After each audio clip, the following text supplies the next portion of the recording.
If you've ever installed laminate flooring, then you know it can be a dusty endeavor. If you'd rather work clean and cut out the dust, then stick around and check out my shop-made solution.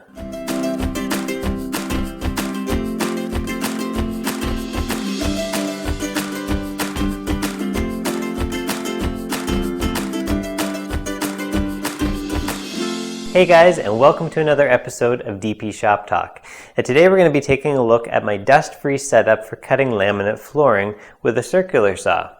Now I know that you can get the snap type cutters that will cross-cut your laminate flooring and not make any dust, but I don't do enough flooring work to really make one of those worthwhile. Plus, that only takes care of your cross-cutting. Your ripping and your notches you still need to make with a saw. So I chose to make my system around a circular saw since that's a tool that a lot of people have and it's really portable. So with this setup, I can make all of my cuts right where I'm installing the floor rather than going outside. It saves me a ton of time and ultimately makes me more profit. So I have a cross-cut jig, a ripping jig, as well as a solution for cutting notches. So I'll go through each one and show you how they work. A lot of you have probably already seen the circular saw crosscut jig. If you haven't, make sure you check out that video as well. It shows how to make your own, as well as more information on the dust port that I made for the saw and just how it all works. Now for cutting laminate flooring, I added a sub base and a sub fence. And I did that for two reasons. One is that I usually use a cheaper, coarser blade for cutting laminate flooring that's a little bit more disposable since it is hard on blades.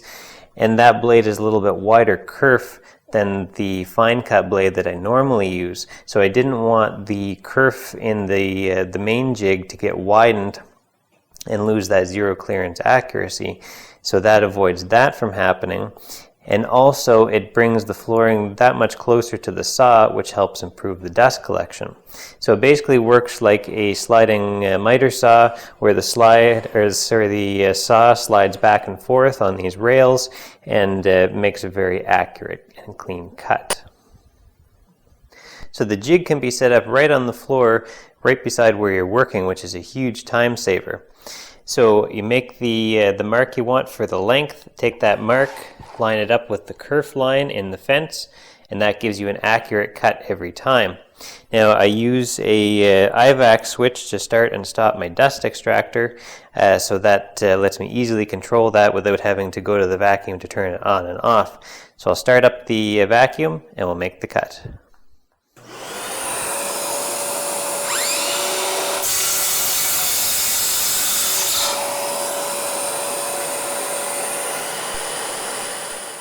So the ripping jig is the newest addition to my setup.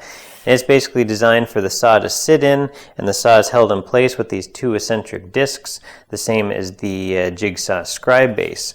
So it's made 1 inch thick, basically 2 layers of 1/2 inch Baltic birch plywood, so that the depth setting on the saw doesn't have to be changed when you're switching back and forth between the crosscut jig to the ripping jig. So there's a slot in it for the blade to come through, but the slot is small enough that it holds the guard back out of the way. So you basically take the saw, pull the guard back, set it in, turn the two discs to lock the saw in place, so now it's all one unit. And so the blade basically protrudes through the base just far enough that it'll cut through the thickness of the flooring and not much more, and then it's backed by this piece of sacrificial foam insulation. Now I set up a metal plate here on the back of the jig, and then a Bosch FL12 work light magnetically clips to it, and so that really lights up your cut line so you can see your line really well, especially when you're working in darker rooms. So again, this jig can be set up right on the floor beside where you're working. So I've marked out my cut line on this piece of laminate. So I'll go ahead, start up the dust extractor, and make the cut.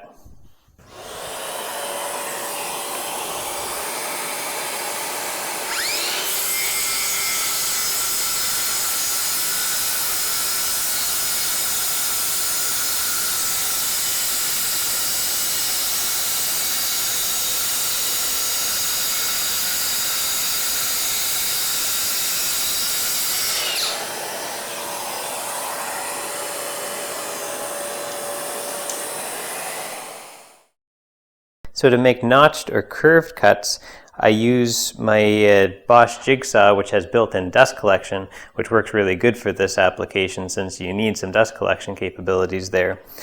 I use the Bosch T503 jigsaw blades that are meant for cutting laminate flooring. They stand up really well through cutting the laminate, and they're also short enough that they won't cut all the way through this foam insulation, so it works as a sacrificial backer, which helps contain the dust. So once again, I'll fire up the dust extractor and we'll make the cut.